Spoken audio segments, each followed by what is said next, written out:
This show is brought to you by Local 183, Layuna, feel the power.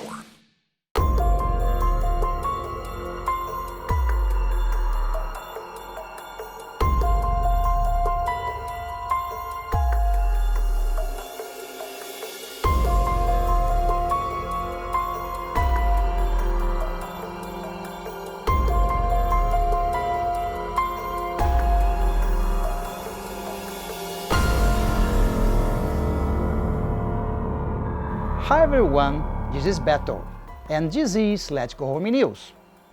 What you do today may help you in the future. Help us to protect our children.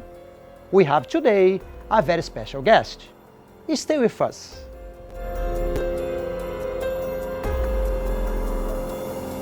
Hello everyone, and thank you so very much for joining us on this second episode of Let's Go Home News. As Beto has announced earlier, we have a wonderful guest for you today.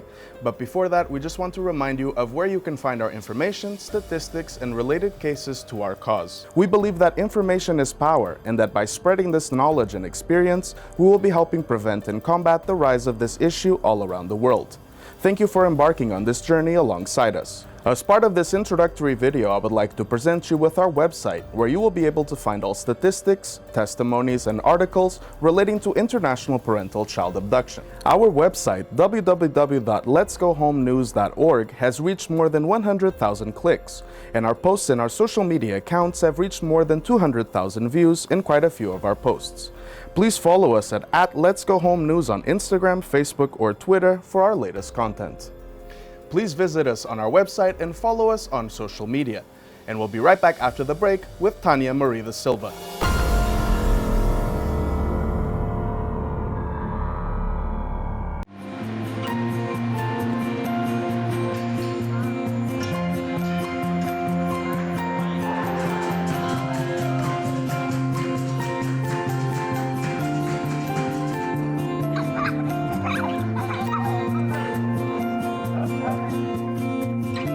This is our family. This is our life. And we are Leuna.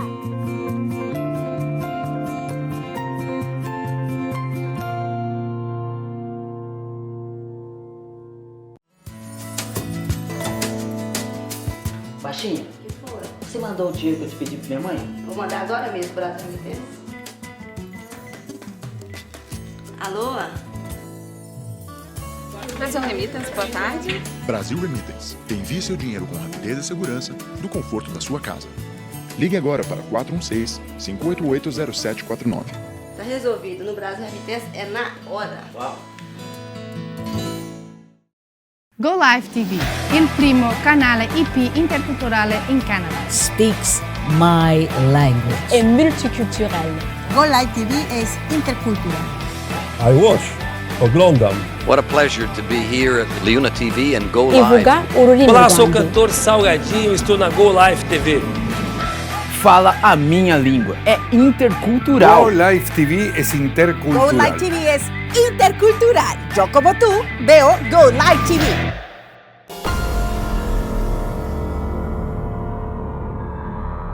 Hello guys, welcome back from break, and today we have our very special guest, Tania DaSilva. She is the Clinical Director of Behavior Matters. Tania, thank you so much for being here Thanks today. for having me. Tell me a little bit about what is Behavior Matters. So Behavior Matters is a mental health clinic. We work with children, youth, and families. We do individual and family therapy. We do peer support groups, and we also work within the community. Our main focus is obviously mental health, but we put a special focus on developing social skills and emotional regulation in kids. I notice a deep passion that you have when you speak about working with children. Tell me a little bit about how you got into this field. So for me, I was actually diagnosed with an anxiety disorder at 16. So I kind of started my own mental health journey at that time. It led me to find just a deep interest in it, and then I decided to go into school for it. And along the way, I realized that having that professional experience as well as personal experience really just helps you understand the clients you work with. So that was kind of it for me. I wanted to tie this into our issue, which is international parental child abduction. What kind of treatment and what kind of psychological repercussions may these children go through from such an experience? So it really depends. I mean, whenever we talk about child abduction, I always let families know that child abduction it's just so broad. There's so many different factors that can go into all of their experiences that every time we see a child that's going through that or has gone through that, there's just such a unique story that comes with all of them. So we always look at that, but just in general, looking at what kind of trauma they might have faced. So typically some of the kids we work with are dealing with abuse, so it could be physical, emotional, sexual, neglect is another one. So those are some of the things that they come in for, as well as sometimes they're just struggling to reintegrate. So maybe they went to a country or a place that they didn't speak the language. The culture was just completely different. So that's something that we're seeing as a psychological effect, where either the integration there was difficult or integration back. So you're seeing that in the social dynamics, the emotional dynamics that they have, the family unit as a whole. So there's a lot of things that go into it. In terms of anxiety, depression, some of these symptoms, what kind of long-term repercussions may these children experience? Anxiety is a big one. It typically develops just because of the abduction and the way it usually works, where they're kind of just pulled from everything they know and thrown into something completely different. The anxiety comes up a lot, so you're seeing it in the fear that they have about it happening again, or something else happening, or being pulled from the new situation that they're in, as well as just the general distrust for the people around them. Sometimes the other parent might start telling them stories that now makes them distrust the parent that they left behind. So anxiety is definitely a big one. That also comes with depression. If you feel isolated, that lack of connection, which we all need. So depression and anxiety are a big one for kids that go through abduction. So obviously there's psychological effects. And in terms of the brain and their personalities, which are still forming at such a young age, what kind of effects can we see in those fields? Again, depending where they're moved to, but if they're moved to a whole new culture where now they need to learn the language and adjust, that can really add a delay, because if they are now brought back a year later or 2 years later, there's those whole 2 years in the country that they weren't in that they need to make up for. So definitely that's a big one that we're seeing a lot of. I think you've already answered my next question, but I'll go a little bit more in depth. These children are obviously still very young. Their ideas are still forming, their personalities. How easy is it for a parent to manipulate a children and turn that child against their own parent, against their own family? It's actually really easy.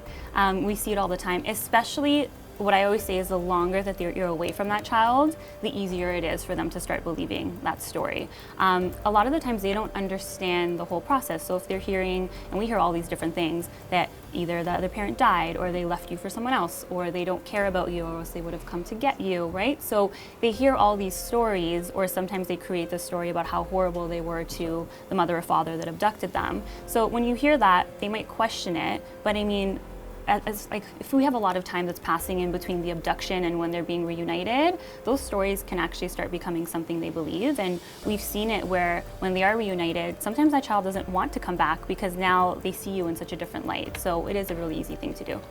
What is it that we can do when we want to acclimate that child to that family member? What kind of procedures does the child go through? So you mean like when they're being reunited with the family that they were left from? So what I always tell families is usually it's a process, right? Because you need to figure out what country they're in. And so if you know where they are, I always encourage that parent go to that country and start trying to have that relationship and interact with them before they're brought back. Having, like at least getting in contact with them as often as they can, even if it's over the phone or Skype. But you want to try starting that relationship and reinstilling that relationship before they're brought back. But then when they are brought back, it's really realizing that now again there's this transition, this change. So working with a therapist is really helpful so that they can start working through those emotions in a safe place, exposing them to even similar things to what we offer, which is those peer groups, so that they're working on the social and emotional piece, and developing healthy relationships is a really big one. Family therapy is always really important too. So just putting all those things in place that the child's going to need to help them reintegrate. And I always suggest that the parents also find their own therapist as well, because they're processing it's a whole other set of emotions, right? Yeah, everyone's going through it, right? Exactly. In your own professional experience, in your own academic experience, have you ever faced a parental child abduction example, and without revealing identities, obviously, can you tell us a little bit about it? I've actually experienced a couple, and even in our clinic, we've had a couple different situations come through our door. Like I said, they're all so different that it's so interesting to see how different they are and how it plays out. We've had some families where, again, the child was really young, so the reintegration was a little easier because, if they're in between 3 and 5, it's a little easier to reintegrate them.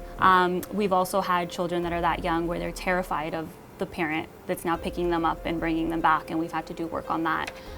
We've worked with other kids that are maybe in their teens or preteens where they do still have a memory of that parent or that person, so they know that maybe not everything they're hearing is true and they want to come back, but then when they come back they've also missed those crucial just like learning and developmental stages of here. So now we're seeing the struggle socially, emotionally.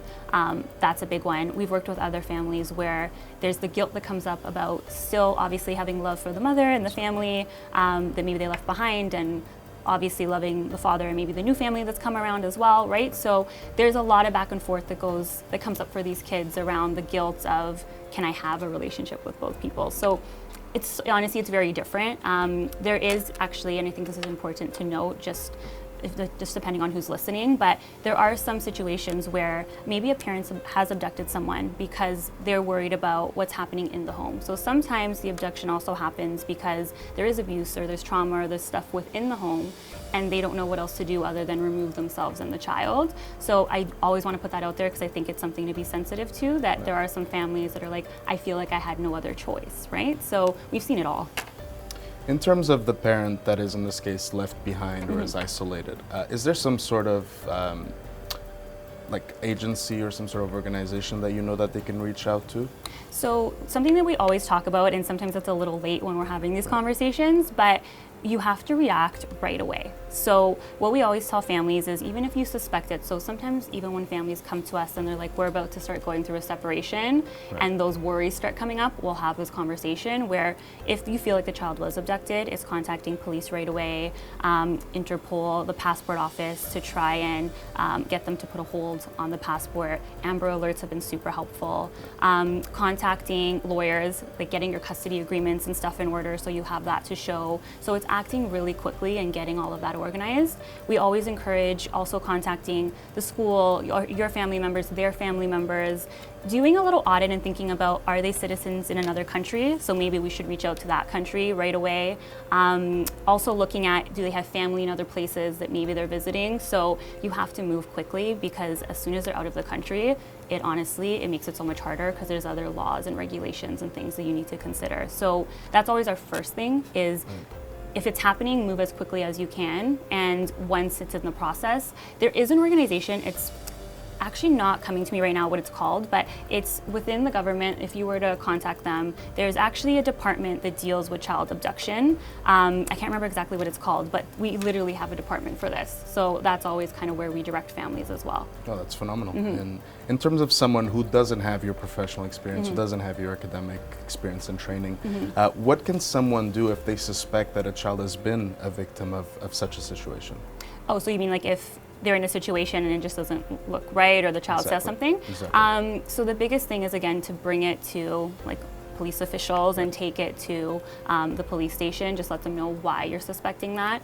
That actually is very common, because a lot of the times when children are relocated, there's even some instances where their names are changed and all this stuff happens.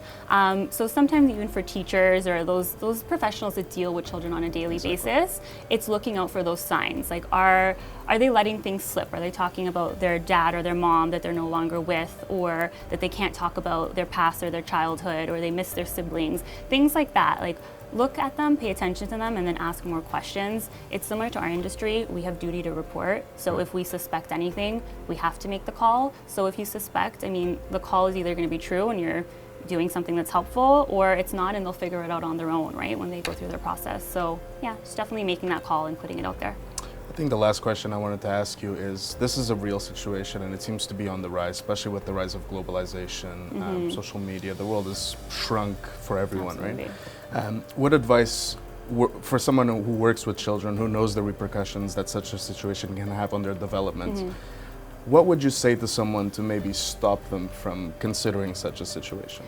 That's actually a really good question, and I like that, because I find a lot of the time we're working on the aftermath, but sometimes when we are in that situation where parents are going through their separation process, we have these conversations where we have to remind them that it's not really about you and how much you hate that other individual, or the negatives that are going on in your divorce or your separation. You also need to make it about your child, right? So thinking about the effects, like with any of us, when we transition into a new job, a new home, whatever it is, it brings on so much stress. So think about your child in that transition where they're losing their home, their friends, their school, their family. It is so stressful, and it causes honestly just really detrimental effects to them overall on their mental health. That's something to consider. Think of the other options. What else can you do? Maybe getting a mediator to help you guys figure out custody or whatever it might be. But just really thinking about what are the other options, what are other things we can do before we decide to kind of appeal their life. But also it disturbs the parent's life too. So you're starting all over again too, right? So it's just thinking that there are better options out there. Perfect. Tania, it's been a pleasure having you here. I really want to thank you so very much for your time and your attention to us, our show, and our organization. If you want to, of course, thank you. And if you want to let everyone know where they can find your services and you know, an invite to Behaviour Matters, that would be great. So we can actually be found at www.behaviormatters.ca, or you can send us an email at info@behaviormatters.ca. We hope you found this edition of Let's Go Home News helpful in understanding our organization, our goal, and this issue that we are trying to tackle. Please refer to our website for any news or content relating to this issue. Thank you for being with us today, and I certainly hope to see you in our next edition of Let's Go Home News.